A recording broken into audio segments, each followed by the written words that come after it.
So Nintendo finally dropped a bunch of information on the Switch 2, and that dropped a couple days ago now at this point. And I have some thoughts about it. So let's just go ahead and like rapid fire through a lot of these announcements, and let's talk about, what was good, what was bad, all kinds of things. Starting off with kind of a fucking banger, not gonna lie, Mario Kart World. So I was watching this direct, and I saw that, the new models and everything, and the new car designs and all that new cool, like wall jumping and wall riding and the snowmobile and the boats, and I thought that was all pretty cool. Already, these new methods of traversal open up so many opportunities for track design and interactions with the tracks and all these cool shortcuts you could take, and then they hit you with the fact that this game is basically open world? Bro, like, I've never played Forza. I've never played any of the realistic arcade sim racer type games. But I do remember seeing a few of them being like kind of the same pseudo open world kind of thing where you can drive between tracks. And bro, you already know that I played Burnout Paradise. But I think if you make an open world kart game like this in the Mario world and make it open world where you have sort of this already established like 3D exploration kind of vibe that they get from all the other previous Mario games and just put that in Mario Kart, like it's a really good evolution of what Mario Kart is. And I will play the game eventually, but we'll get into some of the more negative aspects later on. And then they show off this new like game chat feature, which it's just Discord. Dude, like the Nintendo just developed Discord all over again and they put it on the Switch, and like my first reaction when I saw this is, bro, the amount of e-dating that's gonna be happening on the Nintendo Switch 2 is going to be insane, bro. A story I told on stream, which I will recant here. I used to be in a long-distance relationship back in, like, 2012, 2013. I was, like, 14, 15, right? We were both 14, 15. And it didn't start off as a long-distance relationship, but it became one later. And what we would do is when we wanted to talk with each other, we would either be on Skype, that'll tell you how long ago this was, or it would be on the Wii U video messaging app, and we would be on the Wii U chat, or we would be playing Mario Kart 8. And there were like some other games that we played on like PC and shit, but like, bro, if we were able to do that shit on a Wii U, I can't imagine the amount of shit that'll happen on the Switch 2 game chat fucking whatever it is. And thank God they actually built it into the system this time. You remember when Nintendo tried to say that, like, nah, bro, just sitting on the couch and having your phone next to you to voice chat in Splatoon? Nah, that's where it's at. That's what we're gonna do. And it's like, brother, man, that was never gonna work out. And also, to be fair, I have a lot of skepticism on the quality of, like, this microphone and, like, where it's placed in the room and how they say it'll cancel out all the noise in the room. Like, bro, that shit ain't happening. It's just not. The mic's gonna sound like shit, and you are definitely going to pick up an echo of your TV while you're doing your game chat shit. But, the new Pro Controller does have an audio jack in it, so, like, hopefully it's a combo jack, so you can plug a headset into it, or, you can just do a Bluetooth headset. Either one works, I guess. All in all, I think game chat is like a net positive, I would say.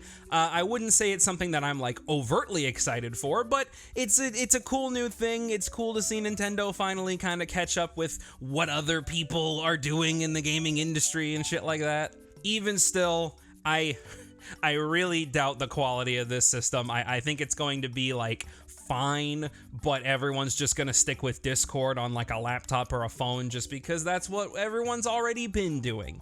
And trying to make people switch over to a different application for anything is a nightmare. It is pulling teeth. So like, I don't think game chat is going to be as widely used as Nintendo would like it to be. And then they announced the Nintendo Switch 2 editions of certain games. So like Mario Party Jamboree and both Legend of Zelda games, they're gonna get Switch 2 editions, which they did say that it was a paid upgrade from the Switch 1 version to the Switch 2 version. And let me be perfectly honest. I don't think it's a bad thing on paper, because if you're doing something like what they're doing with Kirby and the Forgotten Land, where you basically just get like DLC, it's basically an expansion pack, right? You get it on the Switch 2, and it's an expansion to the game. You get more levels, more stuff to do. If it's like $10, that might be worth it, honestly. For like $10-15 for like an expansion to your game, and then you also play it on the Switch 2. I would like it to just be able to be upgraded for free, which is why I think that the Legend of Zelda Switch 2 editions are not... that is something that I think is ultimately negative, because what did they add to it? Like, they added fucking Google Maps to Breath of the Wild and Tears of the Kingdom. Like, you have a map. Navigate, bro. You don't need Google Maps in Zelda. If the Switch 2 edition of your game is literally just going to be, it performs better and you get higher frame rates, that is a fucking scam. I know that they didn't say this overtly, but they made it seem like you can't put your physical Switch cartridges into your Switch 2. I don't know if that's true or not. I really want to be clear with this. I don't know if that's true, but I swear to God, if Nintendo makes it so that you can't actually play your physical Switch 1 cartridges on your Switch 2, that is that is a crime. That is terrible. But ultimately, like, Switch 2 upgrades, again, as long as it's an expansion and you actually get some tangible content with it, I feel like that's fine. If you don't, then yes, that's bad. Like, if you're paying money for this shit, right? You should just be able to use your Switch 1 games on the Switch 2 and receive benefits of better hardware. Bro, PC players have been enjoying this shit for fucking ever. Could you imagine if every single time you slotted a new GPU into your computer, or you upgraded your CPU or your RAM or a better hard drive, like, let's say you do any of this stuff to your computer, and then fucking, I don't know, Ubisoft comes out and is like, actually, you're using it's a different system. That means you need to give me $5 to give you the privilege of being able to play the game on the computer that you bought. Bro, no. Like, I don't give a shit. I don't give a shit what happens with that. Like, if we're going to pay money for shit, I want there to be tangible benefits other than just it runs on the Switch 2. And, you know, they went over, like, hardware specs of the Switch 2, and they went over, like, certain features that the thing is going to have. I think that the hardware actually looks pretty fucking cool. 1080p panel, kind of finally. You don't really need a 1080p panel on a screen that size, but it's cool that it's there. The fact that it's not an OLED, you might think is a bad thing, but, like, for real, it keeps costs down, and it's still a really high refresh rate monitor with HDR support. So, like, I feel like that's still good, even though it's not an OLED. I mean, it keeps costs down, but, you know, we'll get to that. And there's, like, a better kickstand design. The dock actually does shit. It actively cools the Switch, and it allows you to upscale your image up to 4K, which I think is neat. I really hope that the developers of the Switch 2, like, developers of games on this thing, I really hope that they don't use frame generation and upscaling as a crutch, like certain other, or not a crutch, I should say. Crutch is a bit too harsh. I really hope they don't use it as a shortcut to properly optimize their games. Because, like, listen, hardware has gotten so fucking powerful over the years that the fact that a Switch 2 can run Elden Ring of all games, and from the trailer it looks fine. If the Switch 2 can finally run that, then it's like we're in a really good spot right now. So the last thing I want to see is developers with too little time and too little resources having to resort to these bullshit hardware-based toolkits that do nothing to actually benefit the game and only serve to benefit the interests of hardware manufacturers like Nvidia. And then you have stuff like the mouse controls on the Joy-Con 2s, which I think is really fucking cool. I like that they're just giving us Metroid Prime with mouse controls. I think that's neat. I would need to actually get my hands on some games that use these mouse controls, and I would like to actually play something with them. But for the most part, they fit into just a normal controller design, so they're not really going to be disrupting the normal controller layout like something like the Steam controller did with its trackpads. I feel like this is just going to be another tool for developers to use to make interesting or cool or just fun games, right? Because ultimately that's what this is all about. It's about making games.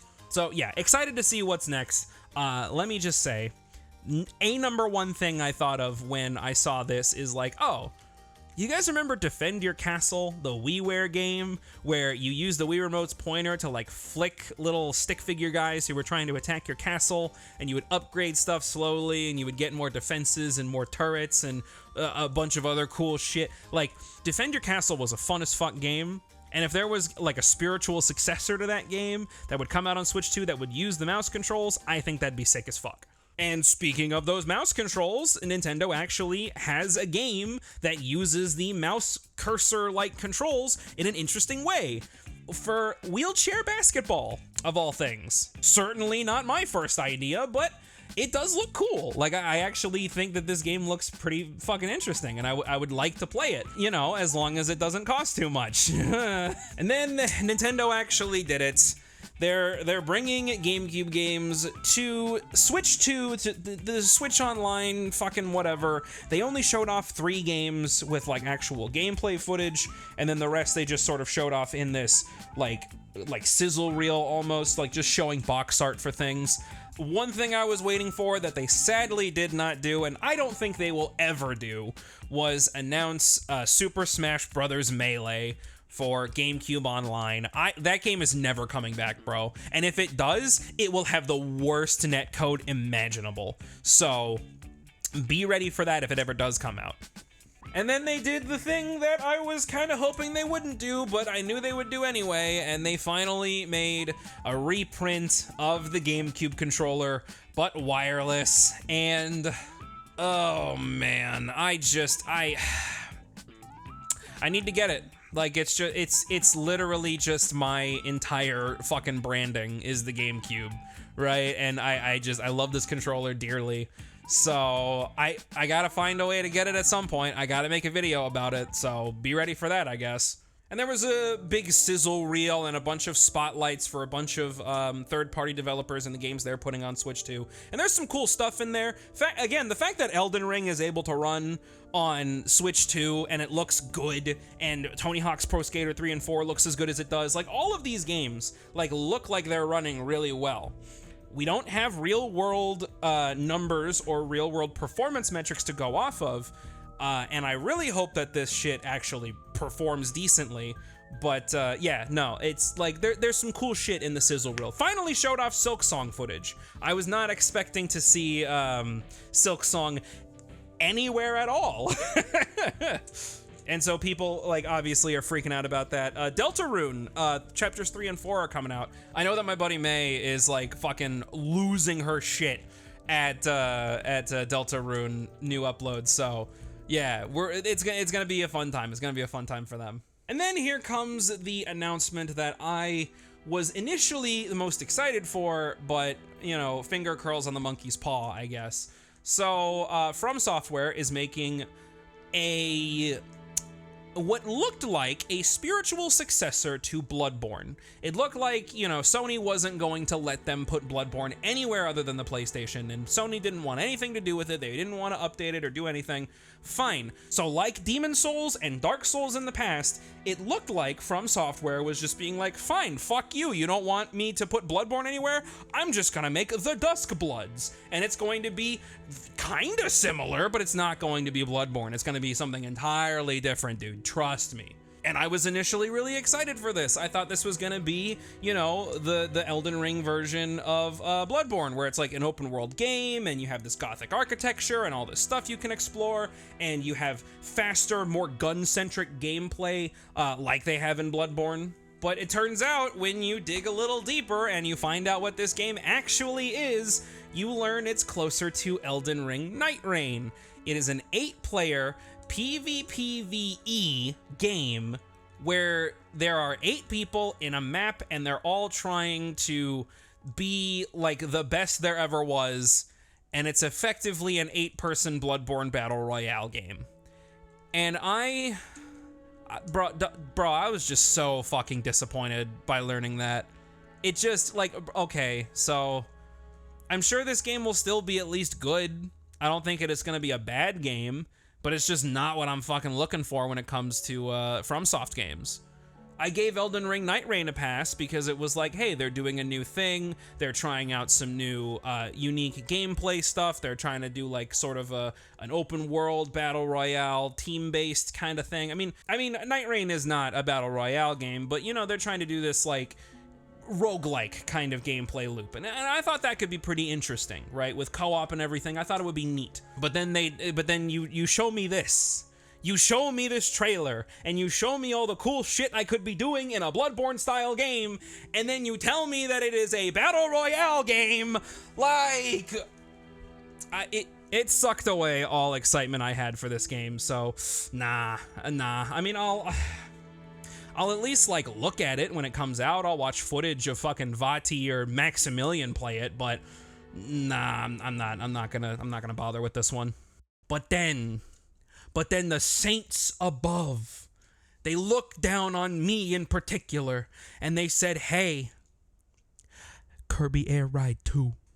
Now, listen, I am not the type of person to look at a game with zero gameplay footage and get unreasonably excited for. Not anymore. I used to be that when I was like a teenager. Nowadays, I've mellowed out. The rule is no gameplay, no hype. That's the rule. If they don't show gameplay footage, you don't get hyped for it. All they had to do was come out and say, hey, Sakurai's working on a new Kirby Air Ride game, and that's it. That's it for me. That's all I fucking needed to be excited for this. Bro, if they do the impossibly difficult task of being able to live up to the expectations of City Trial from the original Kirby Air Ride, brother, I think we have a new best game ever made. I think that Kirby Air Riders has the potential to be the next best game ever made. But that's just the potential of the game.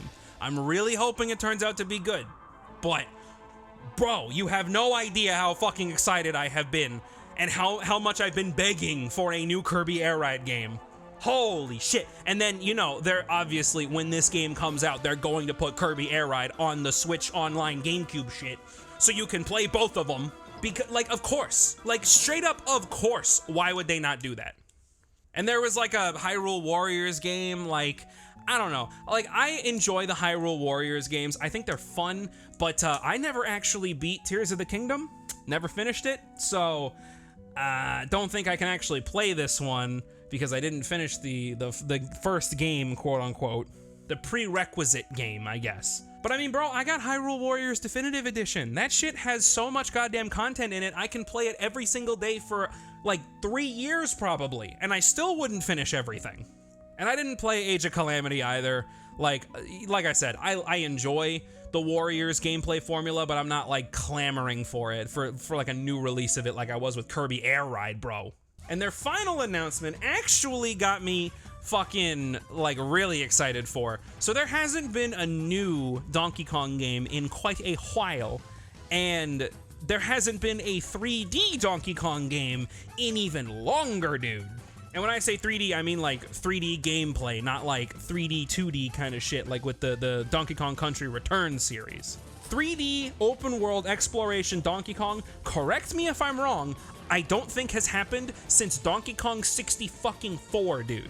So to see a new one like this come up, and not only that, but the gameplay looks sick as fuck, yeah, I'm kind of excited for that. And then I think what I'll do is I'll wrap this up by talking about some of the things you learn after the announcements are over. Main things we can talk about are so the physical games, I'm gonna use the word physical in, you know, gigantic air quotes here. They're not actually physical games. They don't have any game data on them. They're only like license keys that let you download the game from the internet when you put it in your Switch. I have never liked the transition away from physical media. I think physical media is very important for a lot of reasons, but, you know, all this is going to do is just lead to more people, like, preserving these games through piracy. What I'm thinking about is, let's say you buy Metroid Prime 4 physically from a store. You walk down to fucking GameStop, or more realistically, you drive down to fucking GameStop and you buy the game and you put it in your Switch, and then what, like, can you resell the game? What happens if you put that game card into another Switch?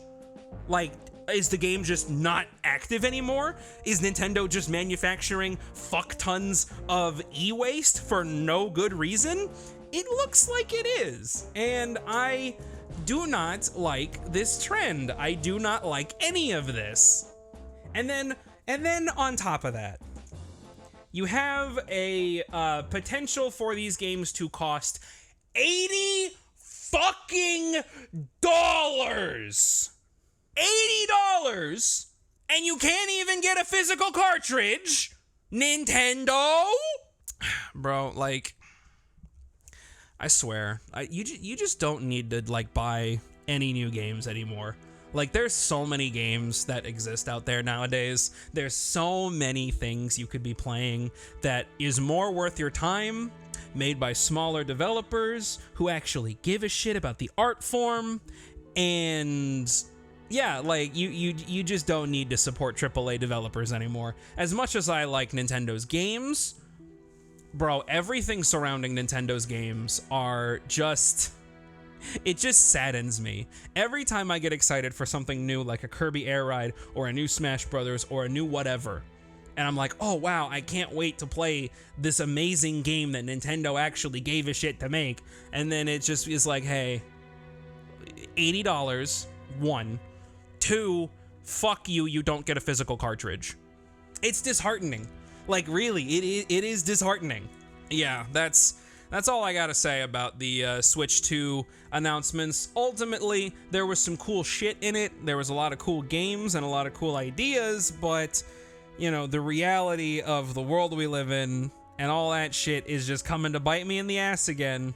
And it's like, oh, wow, hey, Kirby Air Ride. And then a man runs up to you and stabs you in the stomach, and it's like, ah, what are you doing? And he's just like, $80. And I'm like, just kill me. Just kill me right now. I don't want to be here. But anyway, that's enough out of me. Thanks for watching. Really does mean a lot. Thank you to the YouTube lads who support me financially and get a bunch of perks with it. Thanks to everybody, right? Because, like, the world's getting rough right now, you know? And it's nice to be reminded that I'm not a complete and total fucking failure. So thank you for doing that for me, and I will continue to make banger content for you. So, yeah. Anyway, have a good day, everybody.